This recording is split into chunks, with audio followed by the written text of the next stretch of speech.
मोदी क्या है? मोदी कोई चीज है क्या? नमस्कार, बहुत स्वागत है आपका जनवाणी में। मैं हूं अमित श्रीवास्तव। पटना में जन विश्वास रैली थी और जो पुराना यूपीए था, अब जो नए नाम से इंडी गठबंधन के नाम से आया है, आज उसके तमाम बड़े नेता वहां पटना में उपस्थित हुए। राजद की तरफ से जाहिर तौर पर लालू यादव, उनकी पत्नी, उनके बेटे, उनकी बेटी तो थी ही, मुलायम सिंह जी के बेटे अखिलेश यादव थे, सोनिया गांधी जी की बेटे राहुल गांधी थे, मल्लिकार्जुन खड़गे थे और डी राजा थे, कम्युनिस्ट पार्टी के दीपंकर भट्टाचार्य और सीताराम येचुरी। मतलब जो यूपीए 1 था वही यूपीए की रैली थी इंडी गठबंधन के नाम से, जिसका नेतृत्व कर रहे थे राजद के लोग। बड़ी रैली थी, भीड़ बहुत थी। उसमें लालू यादव ने कहा कि ये एकदम आम आदमी का न्याय हमने दिलवाया है।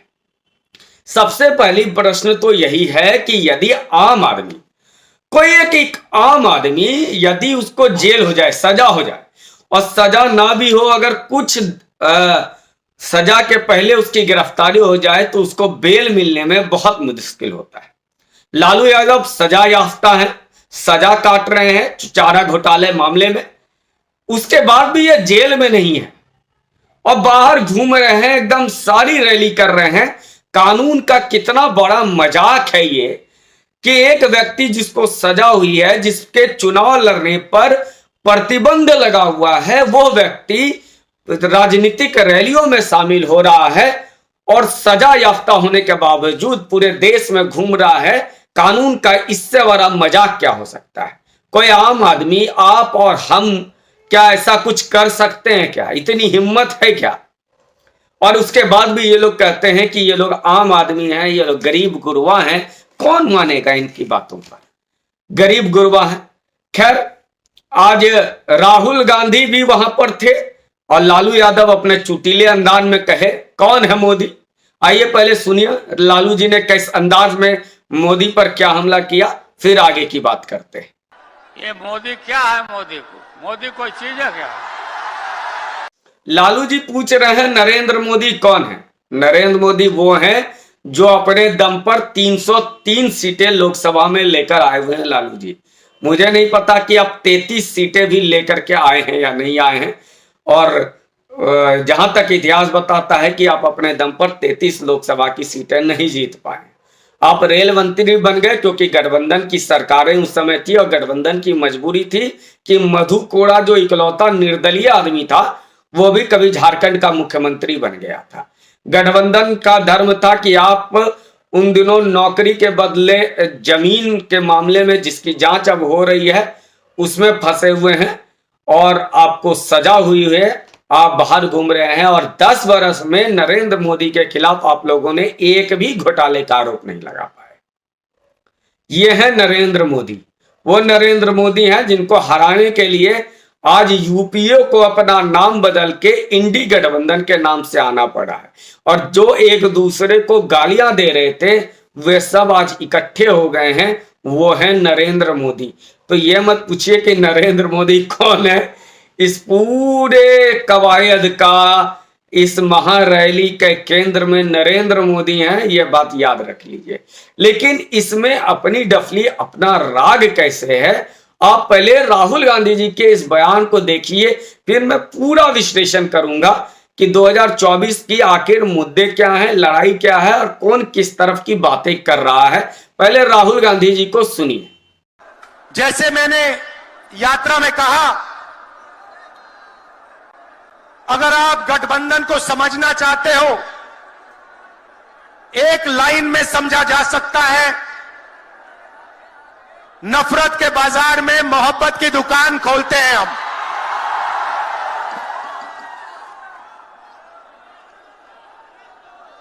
इस देश में नफरत क्यों फैल रही है? यह नफरत का देश नहीं है, आप सब जानते हो। आपके दिल में, हिंदुस्तान के नागरिकों के दिल में नफरत नहीं है, मोहब्बत है, प्यार है, एक दूसरे का आदर है। तो सवाल उठता है कि इस देश में नफरत क्यों फैल रही है? भाई और बहनों, नफरत का सबसे बड़ा कारण देश में अन्याय है। अन्याय। राहुल गांधी जी मोहब्बत की दुकान खोल रहे हैं, आजकल मोहब्बत के व्यापारी बने हुए हैं। हालांकि अभी मध्य प्रदेश, छत्तीसगढ़, राजस्थान चुनाव हुए विधानसभा के, ये मोहब्बत के व्यापारी राहुल गांधी का कोई प्रोडक्ट नहीं खरीदा, किसी ने भी मोहब्बत की बात नहीं की। इन दिनों वो पिछड़ों की बात कर रहे हैं और लालू यादव वहीं पर आज ही के दिन मंडल कमीशन की याद दिला दी। अब जाहिर तौर पर मंडल कमीशन की बात आएगी तो केंद्र में जब कांग्रेस की सरकार थी, पिछड़े दलितों के साथ किस प्रकार का अन्याय हुआ, किस प्रकार उनके हक की फाइलों पर दबाकर कांग्रेस पार्टी बैठी रही, राहुल गांधी के पूर्वज और स्वयं इनकी माता जी बैठी रही, इनकी दादी और इनके पिताजी बैठे रहे। आज इसी विषय पर बात करेंगे। नमस्कार, मेरा नाम है अमित श्रीवास्तव और आप देख रहे हैं जनवाणी। इस वीडियो को कृपया लाइक कीजिए, शेयर कीजिए, कमेंट करके मुझे बताइए यदि कोई बात आपको अच्छी लगती है या कुछ सजेशन देना है या कुछ बुरी लगती है। आप उम्मीद करता हूं कि आपने अभी तक इस वीडियो को लाइक कर दिया है और इसको शेयर भी कीजिए। राहुल गांधी जी इन दिनों कह रहे हैं कि यह विचारधारा की लड़ाई है। सबसे पहली बात तो कांग्रेस की विचारधारा क्या है। यदि आप कहते हैं कि नफरत, अहिंसा के खिलाफ अब लड़ रहे हैं, तो बंगाल में जब से ममता बनर्जी आई हैं, लगातार नफरत और हिंसा का केंद्र बन गया बंगाल, लेकिन राहुल गांधी चुप रहे। संदेश खाली में महिलाएं अपने इज्जत ढकने के लिए कह रही हैं। टीएमसी समर्थित गुंडा शेख शाहजहां एक मुस्लिम है और जो आरोपी है, इसलिए राहुल गांधी उसका नाम नहीं ले रहे हैं। हिंदुओं में के आदिवासी, दलित, पिछड़ा, इनकी बात करने वाले राहुल गांधी संदेश खाली में जब आदिवासी महिलाओं का शारीरिक शोषण हो रहा है तब राहुल गांधी चुप हैं, क्योंकि राहुल गांधी को ना तो दलित से मतलब है, ना पिछड़ा से मतलब है, ना आदिवासी से मतलब है। उनको किसी शेखों और किसी शाहजहां, किसी मुस्लिम शाहजहां को बचाना है। असली प्रेम तो उनका वो है कि कहीं मुस्लिम हमसे नाराज ना हो जाए और हिंदुओं को जातियों में तोड़ दे। ये जो विभाजन की बात कर रहे हैं कि देश में नफरत और विभाजन करा रही है भाजपा, दरअसल विभाजन राहुल गांधी जी का दिख रहा है। आज संदेश खाली को लेकर पूरा देश आंदोलित है। सब कह रहा है कि महिलाएं और आदिवासी दोनों की चिंता इस देश की राजनीति करती रही है, लेकिन कभी भी उन पर बात जब हो रही है, आज उन पर अत्याचार बंगाल में हो रहा है, तो कांग्रेस पार्टी एकदम से खामोश हो गई है। कोई शब्द नहीं राहुल गांधी का, प्रियंका गांधी का, और यहां तक कि मल्लिकार्जुन खड़गे जी जो कांग्रेस के अभी वर्तमान अध्यक्ष हैं, उनसे जब पूछा गया कि वे संदेश खाली में क्या कहना है, तो वो बात पहुंचा दिए किसानों पर। मतलब इसका जवाब तक नहीं दिए, क्योंकि इनका असली प्रेम तो शेख है, शाहजहां है। हिंदुओं को तोड़ो, मुसलमानों को जोड़ो और यहां तक कि इजराइल तक जोड़ दो, फिलिस्तीन तक जोड़ दो, लेकिन भारत में हिंदुओं को तोड़ दो, तो नफरत की राजनीति कौन कर रहा है। अब बात करते हैं लालू यादव जी ने जो कहा पिछड़ों की बात। अच्छी बात है, पिछड़ों की बात कर रहे हैं लालू जी, न्याय की बात कर रहे हैं लालू जी। तो लालू जी एक बात तो बताइए कि मंडल कमीशन की सिफारिश तो 80 के दशक में आ गया था, फिर 10 वर्षों तक कौन लोग थे जो मंडल कमीशन की फाइल पर बैठ गए रह गए। वो 10 वर्षों तक जिन लोगों ने मंडल कमीशन के सिफारिशों को लागू नहीं होने दिया, पिछड़ों को आरक्षण का लाभ नहीं लेने दिया, वो लोग थे इंदिरा गांधी और राजीव गांधी, कांग्रेस पार्टी। 81 के समय में ही मंडल कमीशन के रिकमेंडेशन आ गया था कि पिछड़ों को आरक्षण दो। तब इंदिरा जी कहती थी कि हमें जातिवादी नहीं बनना है और आरक्षण को रोक दिया गया। यहां तक कि आर्टिकल 370 अनुच्छेद 370 कश्मीर में, यहां तक कि कश्मीर में आर्टिकल 370 अनुच्छेद 370 धारा 370 जिसे कहते हैं लोग साधारणतया, लेकिन वो अनुच्छेद 370 है। अनुच्छेद 370 लगाकर कश्मीर में दलितों का आरक्षण छीन लिया गया। किसने छीना? नेहरू जी के समय में। और कब तक रहा ये? सोनिया गांधी जी के समय में कश्मीर में दलितों को आरक्षण नहीं दिया गया, क्योंकि वहां मुस्लिम प्रेम था कांग्रेस का। मुसलमान नाराज ना हो जाएं कश्मीर में, इसलिए दलितों को आरक्षण से वंचित रखा कांग्रेस की पार्टी ने। इसमें नेहरू जी, इंदिरा जी, राजीव गांधी, सोनिया गांधी, राहुल गांधी, ये पांच नेता कांग्रेस पार्टी के जिम्मेवार हैं और कांग्रेस पार्टी तो है ही है। इसके अलावा लालू यादव भी उसी कांग्रेस पार्टी के साथ पिछले 30 तकरीबन 25 वर्षों से उनके साथ हैं।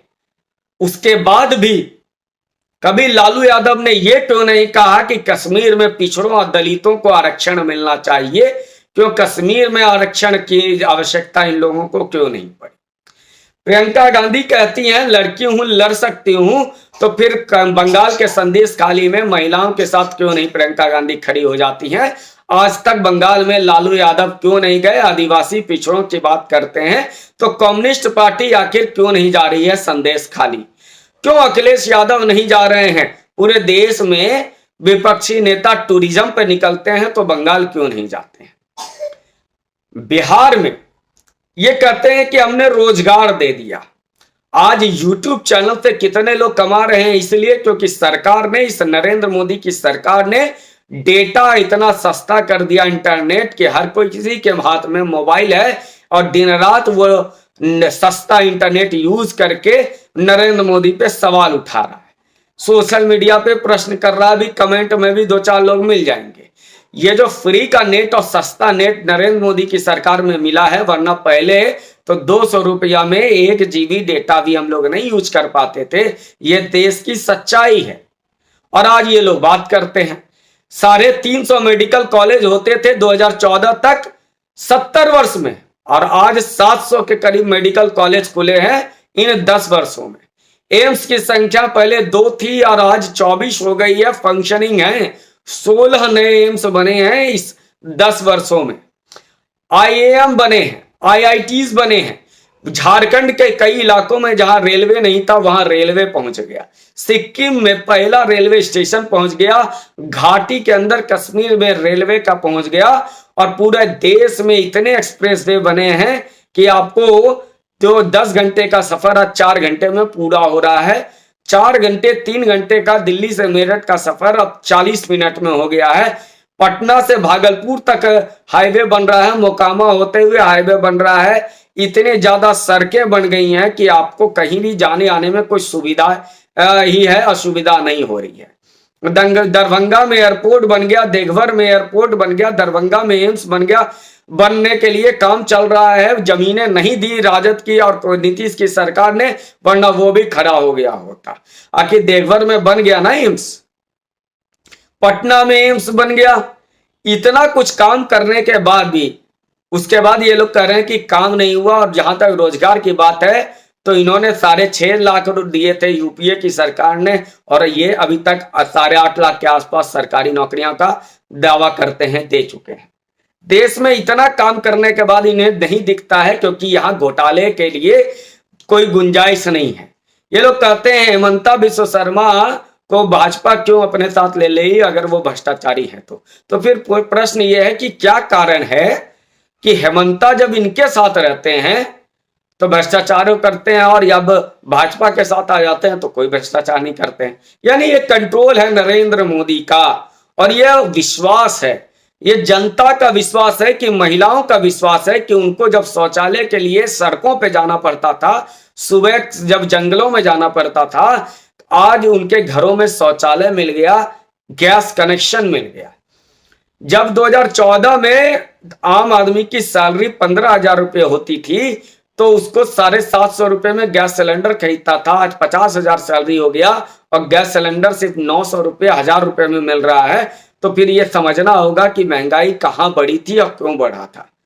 सबसे ज्यादा पेट्रोल डीजल की कीमतें राजस्थान में थी जहां कांग्रेस की सरकार थी, और सबसे कम बीजेपी के उत्तर प्रदेश में थी, गुजरात में थी, मध्य प्रदेश में थी। तो समझना होगा महंगाई कौन कम कर सकता है। एक तरफ जहां यूपीए सरकार के घोटाले के दाग छिपाने के लिए यूपीए वाले इंडी बन करके आए हैं, वहीं भाजपा भी अब अपने दावे के साथ उतरी है कि अब की बार 400 पार। क्या होगा ये नहीं जानता, लेकिन इतना तो तय है कि आप आस पास पूछिए तो एक भाजपा और नरेंद्र मोदी के खिलाफ कोई एंटी इनकम्बेंसी का माहौल नजर नहीं आता है। कोई सरकार के विरोधी कोई चेहरा नजर नहीं आता, कोई नीति नजर नहीं आती। जहां नरेंद्र मोदी कह रहे हैं कि हमें विश्व में तीसरी अर्थव्यवस्था बननी है, $5 ट्रिलियन का इकोनॉमी बनाना है, हम चांद पे पहुंच गए हैं, हमको सूरज को लांघना है, हमें पूरे ब्रह्मांड को लांघना है, हमें विश्व गुरु बनना है, हमें विश्व की शक्ति बनना है। वहीं राहुल गांधी कहते हैं कि जातीय जनगणना की बात कराओ, कौन व्यापारी है उसकी बात करो, उद्योगपतियों से इतनी नफरत तो है तो फिर रोजगार कौन देगा। और ये लोग मनमोहन सिंह की तारीफ करते हैं, तो मनमोहन सिंह का तो उदारवाद तो यही था कि प्राइवेटाइजेशन करो, एयरपोर्ट जीएमआर को विदेशी कंपनियों को कांग्रेस सरकार दे दे तो अच्छा, और भारत की अडानी को दे दें तो बहुत बुरा। इतना भारतीयता से नफरत क्यों है कांग्रेस पार्टी को, यह बताने की आवश्यकता है। बहरहाल तेजस्वी ने आज अपना दम तो दिखाया, भीड़ बहुत हुई, लेकिन भीड़ तो इंदिरा गांधी के समय में भी हुई थी जब आपातकाल लगाई थी इंदिरा गांधी, लेकिन उसके बाद जब हुआ तो उसकी हार हो गई। 2015 में भी बिहार में भाजपा के रैलियों में बहुत भीड़ थी, लेकिन जब परिणाम आया तो भाजपा बुरी तरह से हार गई थी। वही हाल क्या इस यूपीए वर्जन 2 यानी इंडी गठबंधन का होगा, देखना अभी बाकी है, हमारी नजर इस पे बनी रहेगी। मैं चुनाव के समय में ग्राउंड पे भी निकलता रहता हूं हालात जानने के लिए, इसलिए आप लोगों से ज्यादा जुड़ नहीं पाता हूं। आज का विश्लेषण आपको कैसा लगा कृपया इसको बताइए। धन्यवाद।